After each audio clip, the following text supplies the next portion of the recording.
Hello बच्चों की हाल चाल। भाई आज का टॉपिक लेते हैं फॉर जेई एडवांस।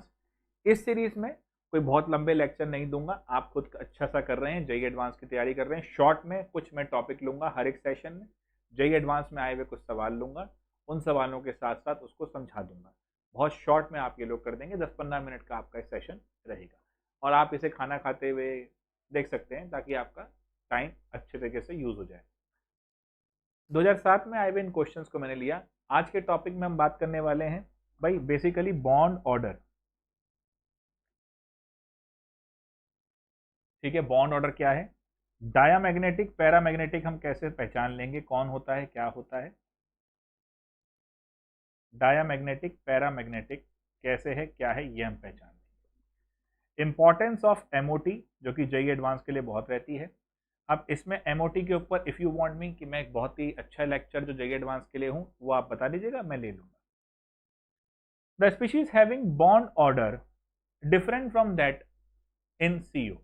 अब पहला ही क्वेश्चन है बॉन्ड ऑर्डर जो है जिसका सीओ के बराबर नहीं। कई लोग आपसे कहेंगे कि इलेक्ट्रॉन निकाल लो जी, और अगर इलेक्ट्रॉन सेम है तो बॉन्ड ऑर्डर भी सेम आ जाएगा एमओटी में। ऐसा नहीं होता मेरे दोस्त। जनरली हम एमओटी को जो समझते हैं तो कुछ लोग लगाते हैं इलेक्ट्रॉन से देख लिया, वैसे जनरली नहीं होता। इस सवाल के लिए जेन्युइनली हम देखते हैं कि लग सकता है, बट ऐसा हमेशा नहीं लगेगा। एमओटी की समझ होनी चाहिए। एमओटी की जब मैं बात करता हूं तो एमओटी क्या है, मॉलिक्यूलर ऑर्बिटल थ्योरी आप सब जानते हैं। एक छोटी चीज पूछता हूं आपसे, मैं आपसे कहूंगा कि मॉलिक्यूलर ऑर्बिटल थ्योरी में क्या होता है, आप कहेंगे सर इसमें ऑर्बिटल ओवरलैपिंग होती है, मिक्सिंग ऑफ ऑर्बिटल होता है। ठीक है, फिर मैं आपसे पूछता हूं कि मिक्सिंग ऑफ ऑर्बिटल तो हाइब्रिडाइजेशन में भी होता है, हाँ या ना? तो हाइब्रिडाइजेशन में भी होता है और एमओटी में भी होता है मिक्सिंग ऑफ ऑर्बिटल। तो फर्क क्या है दोनों में, है ना? ये एक एडवांस के लिए बात आई। फर्क क्या है दोनों में? कोई खास फर्क नहीं। बेसिक अगर आप बेसिक देखेंगे तो वो क्या है, हाइब्रिडाइजेशन में सेम एटम के लगभग इक्विवेलेंट एनर्जी वाले ऑर्बिटल, देखो इक्वल एनर्जी वाले नहीं तो फिर हाइब्रिडाइजेशन ही क्यों हो रहा है। ऑर्बिटल विथ सिमिलर एनर्जी वो कंबाइन होते हैं to form new orbital with same energy, equal energy. इसी को कहते हो ना हाइब्रिडाइजेशन।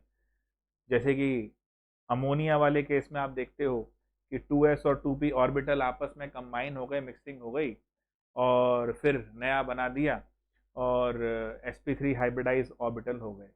तो सेम एटम के ऑर्बिटल बिफोर बॉन्डिंग जब आप बात कह रहे हो तो ये इक्वल एनर्जी पे आते हैं, यानी इनके बीच का एनर्जी गैप खत्म होता है। यहां पर क्या होता है, दो एटम, दो डिफरेंट एटम जैसे ए और बी, इनके ऑर्बिटल जिनकी एनर्जी सेम होती है, जैसे मान लो वो करते हो ना एन एन का करते हो, 1s वाला 1s वाला, ये दोनों की सेम एनर्जी आ गई। ये होमो एटॉमिक स्पीशीज चल रही है। अब ये दोनों कंबाइन होते हैं तो एक लोअर एनर्जी पे आता है और एक हायर एनर्जी पे आता है, यही करते हो। ये बॉन्डिंग ऑर्बिटल कह देते हो, ये एंटी बॉन्डिंग ऑर्बिटल कह देते हो।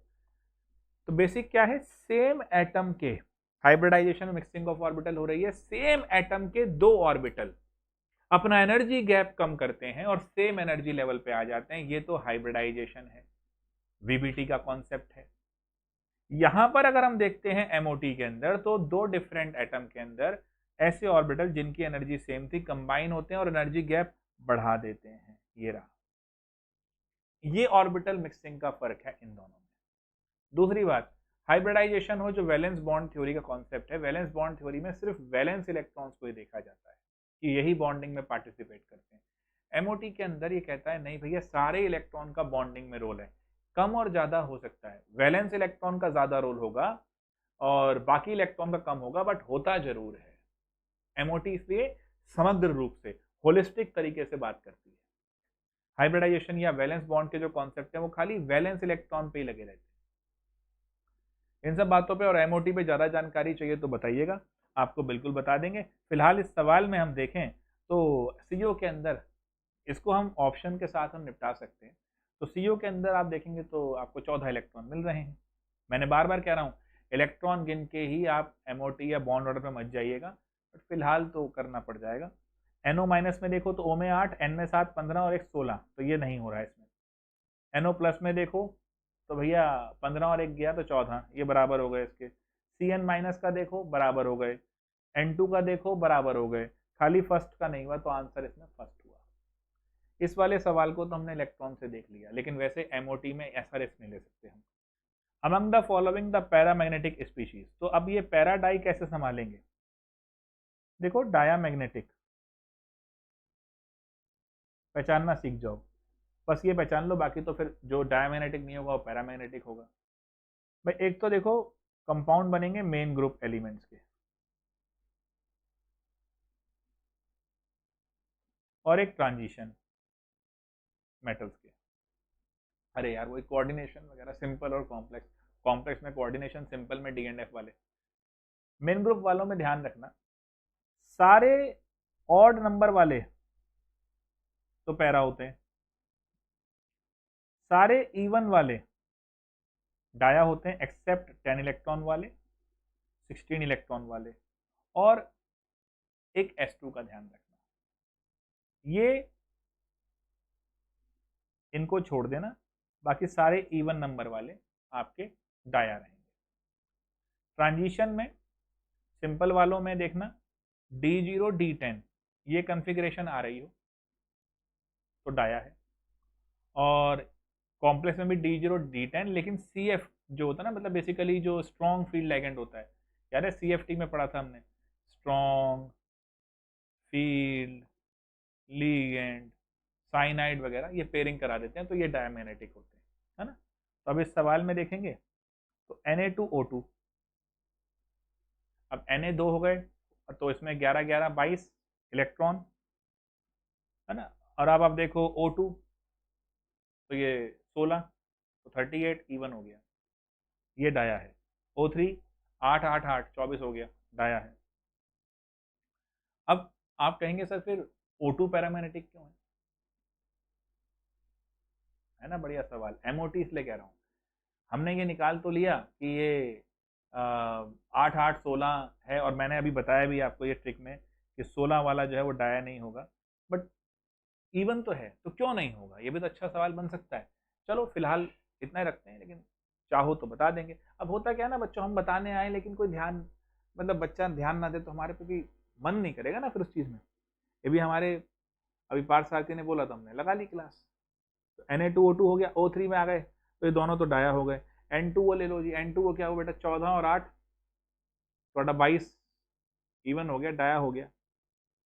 अब KO2 ले लेते हैं, तो ये हो गए तुम्हारे 16 और ये अपना 19, ये हो गया तुम्हारा, फिर निकलता मामला खत्म। और वैसे भी देखो तो Na2O2 में O2 2 माइनस है, O2 के बाद जो वो दो अनपेयर्ड होते हैं वो पेयर कर देगा, तो डाया हो गया। O3 का निकाल के देखना, MOT अगर आता है तो देखें लगाते हो नहीं लगाते। N2O में देखेंगे तो भी कहानी बन जाएगी इसकी, यही हो रहा है O2 माइनस, इसी में खाली एक रहेगा। फिलहाल आप इवन ऑड से कर सकते हो, कोई इशू नहीं। दो क्वेश्चन आए थे 7 में, 8 में एक सवाल था, बड़ा प्यारा था ये, इसलिए मैं इस सवाल को लेके बैठा हूँ आज, क्योंकि ये देखो ब्राउन रिंग टेस्ट में बनता है ना, तो मुझे ध्यान था, मैंने ये सवाल पूछा जा चुका है, ऐसे रिलेटेड क्वेश्चन बाद में भी आया है। अब ये जो कॉम्प्लेक्स बनता है इसमें बड़ा एक मजेदार चीज है, इसलिए लिया मैंने आज के सेशन में। यहाँ पर NO जो है वो प्लस है, याद है लिगेंड जब पढ़ते थे तो हमने पॉजिटिव लिगेंड किया था, यूनिडेंटेड पॉजिटिव लिगेंड है, NO यहाँ पर +1 शो कर रहा है आयरन के इस कॉम्प्लेक्स में, इसी की वजह से इसकी जो ऑक्सीजन स्टेट है वो +1 आती है, और ये ब्राउन रिंग टेस्ट में भी यूज होता है, बनता है ना कॉम्प्लेक्स वाला, ये वहां से उठा के ये एडवांस में आया था, और ये NCERT में भी है ये कॉम्प्लेक्स। और इसमें इसने कहा था कि paramagnetic because it contains 3 unpaired electron. अब ध्यान से देखो, जैसे ही ये +1 ऑक्सीडेशन स्टेट की तरफ आया Fe, तो कितना रह गया इसके पास, आयरन क्या है 4s2 3d6, एक +1 आपने स्टेट निकाल दी इसकी। +1 कैसे आ रही है वो भी देख लेना बेटा, किसी को +1 में भी डाउट है तो देखो, ये ब्रेक करेगा,